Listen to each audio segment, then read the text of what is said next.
आज का हमारा टॉपिक है the theory of demand. Economics में डिमांड क्या होती है? Demand in economics means a desire to possess a good supported by willingness and ability to pay for it. कि किसी भी चीज़ को ख़रीदने के लिए ख्वाहिश होना प्लस उसको ख़रीदने की सलाहियत होना, यानी कि एबिलिटी टू पे होना, उसके लिए आपके पास पैसे हों। दूसरा, उसको आप ख़रीदने की ख्वाहिश रखते हो, आपकी विलिंगनेस होनी चाहिए।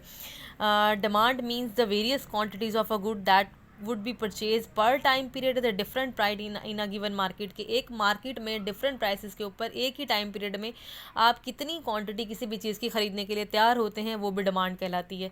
तो इकोनॉमिक्स के सेंस में किसी भी डिमांड के होने के लिए दो कंपोनेंट्स का होना लाजमी है। डिमांड के दो मेजर कंपोनेंट्स होते हैं। नंबर वन, विलिंगनेस टू पे, विलिंगनेस एंड एबिलिटी टू पे। ये दोनों कंपोनेंट्स इकट्ठे होते हैं तो वो इकोनॉमिक के सेंस में डिमांड कहलाती है। और डिमांड हमेशा किसी उस चीज़ की अपनी प्राइस के ऊपर ही एग्जिस्ट करती है।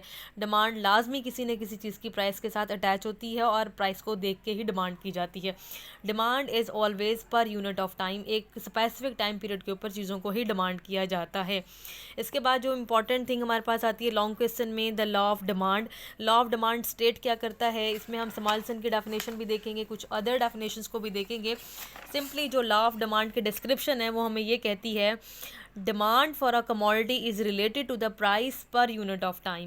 It is experience for every consumer that her consumer ये एक्सपीरियंस करता है कि जब किसी चीज़ की प्राइस जो है वो डिक्रीज़ करती है तो वो उसको ज़्यादा ख़रीदता है, और जब किसी चीज़ की प्राइस बढ़ती है तो वो उसको कम कर देता है। यानी कि यहाँ पे हम देखते हैं कि इन्वर्स रिलेशनशिप पाया जाता है प्राइस और किसी भी क्वांटिटी की प्रोडक्ट की डिमांड के साथ।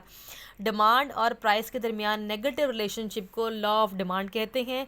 The law states that if the price of the product increases, the quantity of that product decreases, and as the price of the product increases, the quantity of that product decreases. यानी कि जब किसी चीज़ की कीमत बढ़ती है तो उसकी तलब कम हो जाती है, और जब किसी चीज़ की कीमत कम होती है तो उसकी तलब बढ़ जाती है। प्रोफेसर सिमल्सन इस बारे में क्या कहते हैं, the law of demand states that people will buy more at the lower prices.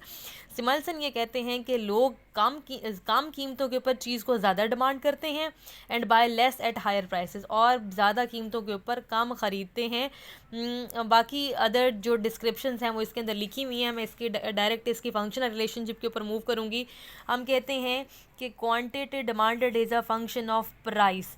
Citrus paribus exist, यानी कि other conditions remain the same. Ceteris paribus exist, other things remain the same. बार लगा हुआ एम के ऊपर, P not के ऊपर, T के ऊपर, ये सारी चीज़ें कांस्टेंट होंगी। क्वांटिटी डिमांडेड सिर्फ और सिर्फ फंक्शन होगा प्राइस का।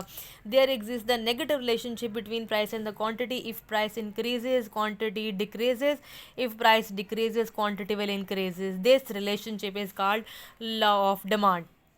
And this law also fulfilled or completed with various assumptions. These are the assumptions of law. You can read these assumptions one by one and just read and include in the question.